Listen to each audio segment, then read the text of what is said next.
Hey guys, what's up and welcome back to my Lady Boss YouTube channel. So in today's video, I want to go ahead and help you start your own savings journey, because over the last several years, I have learned so much about saving, and honestly, it is one of the greatest skill sets to learn. Because one of the main reasons why people have a hard time saving is because they just genuinely don't even know where to start. Because a lot of the conversations that I do have with people is that they can't save money because they have way too many bills to pay off, or is that they kind of try to wait until they get a higher paying job in order to start saving money. And let me just tell you that there's only half the validity in those two statements, because in all reality, we will always have bills to pay off. So you just need to get smart with your money and not make that excuse of that you have too many bills to pay off in order for you to save money. And the other thing is that a lot of people have the concept that you have to go ahead and make more money in order to save more money. And let me just give you this one example.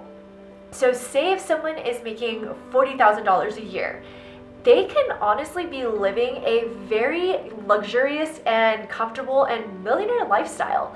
And somebody who is making $400,000 a year could maybe really be struggling to make ends meet. And the reason why I'm giving you these two scenarios is because you don't know what is going on behind the scenes. Somebody who is actually making $40,000 a year can have maybe no credit card debt, no student loan debt, and maybe they've learned how to save, so they go ahead and take 50% of the earnings and put it away in savings. And on the other side of the spectrum, someone who is making $400,000 a year could have a lot of credit card debt, could have a lot of student loan debt to pay off, and to be genuinely honest, sometimes people who make a lot of money definitely know how to spend a lot of money. So that's why what it really comes down to is knowing how to manage your money.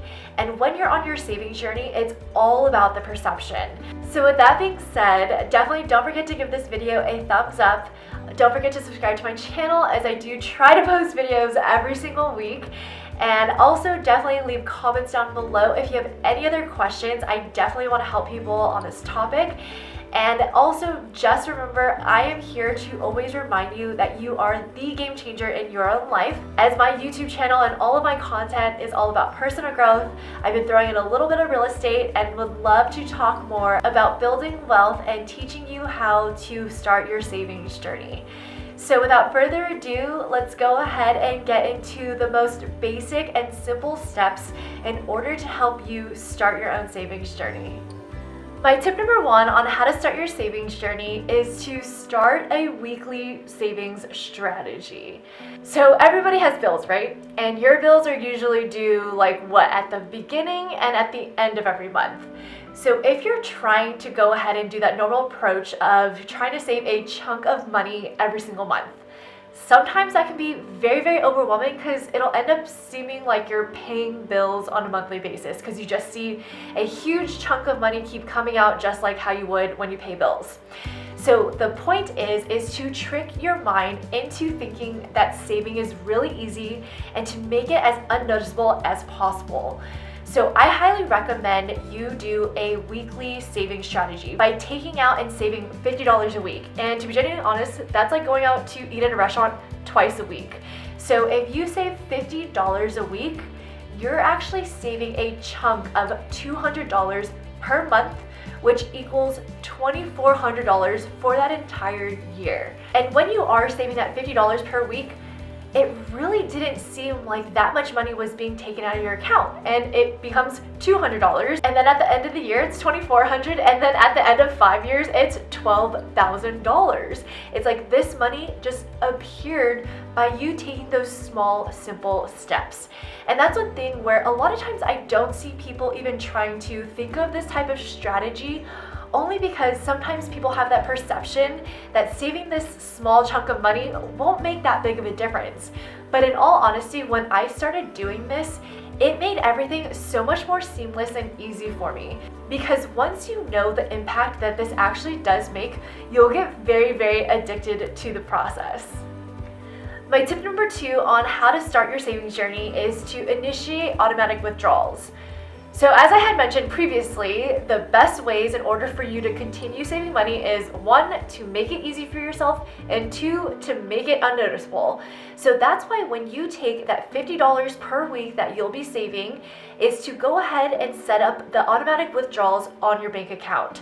And that's something where you don't have to constantly remember to, oh, I have to pull out money and put it in my savings. It's that manual process that you don't want to do. You want it to be so automatic that it's just seamless and easy, and you don't even have to think about it. Because what actually happens is that over a period of time, that's how you'll be able to see that you already created an abundance of money without you having to do any of the work. My tip number 3 on how to start your savings journey is to open separate and multiple savings accounts. So if you're already implementing my weekly strategy of saving on a per week basis, and then if you're also already have initiated the automatic withdrawals, the next step is to have multiple savings accounts. And honestly, this is one of the biggest things that have really truly helped me in my own savings journey. So for starters, I would just only have and say maybe open 2 separate accounts. So one account is going to be your personal account where you kind of have that play spending money. So this account is mainly just used for food, maybe a little bit of shopping, maybe gas, maybe stuff to get your hair done or whatever it is. But just keep in mind that even though this is your spending and play money account, you still need to go ahead and remember to live below your means. So it's a good idea to go ahead and put a cap on this amount and maybe, just live off $1,000 for that entire month. Then the second account is going to be your main savings hub. So you know how we talked about saving $50 per week? This is where those automatic withdrawals should be going to. It should be going into this main savings hub because you want to go ahead and have another account that is not linked to your personal debit card account that is utilized for your play money. So that's where it's always good to have this side account. So it's like when you have the money and you're making the money, you don't need to spend all of that money. And the other goal of having this second savings account is that it's way less accessible to you because it's in a separate account that you've created, and that money that you are putting away in that account is a lot harder to access. And once you go ahead and get this concept down, and currently right now if you are only having those 2 savings accounts, that's when you can go ahead and create more accounts to be able to kind of duplicate this process. Because for example, for me, I put $250 per month in my Roth IRA account. I have another account, which is a 401k account, and I put $100 in that account per month. And then I also do have another SDCCU account where I go ahead and put $50 per week in that account. And then another thing that I do is a lot of my commission checks that I make, I try to go ahead and put at least 50% of that away in like my own personal emergency fund account. So as you can already see, once you get really comfortable with this process, it's going to start being so easy for you because alone, just with those totals alone of what I'm saving per month, not even including my commission checks, that's over $1,500 that I'm saving per month. And over that year, I have easily already saved a little over $18,000. So as you can see, this residual effect of saving on a monthly or weekly basis and getting used to this concept can really create really positive saving benefits for you.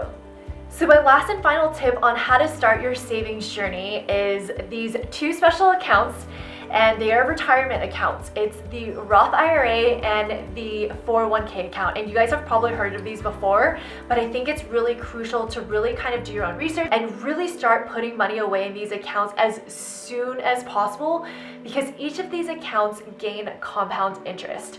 So what I'm going to do is I'm going to go ahead and pop up on the screen here for you guys a couple charts so you kind of can see some examples that I'm going to be referencing. So I'm going to go ahead and pull up my notes here, but I wanted to go ahead and start talking about a Roth IRA retirement account first. So this is a type of account that allows you to grow tax-free. And this is something that you can contribute at any age as long as you're making that working income.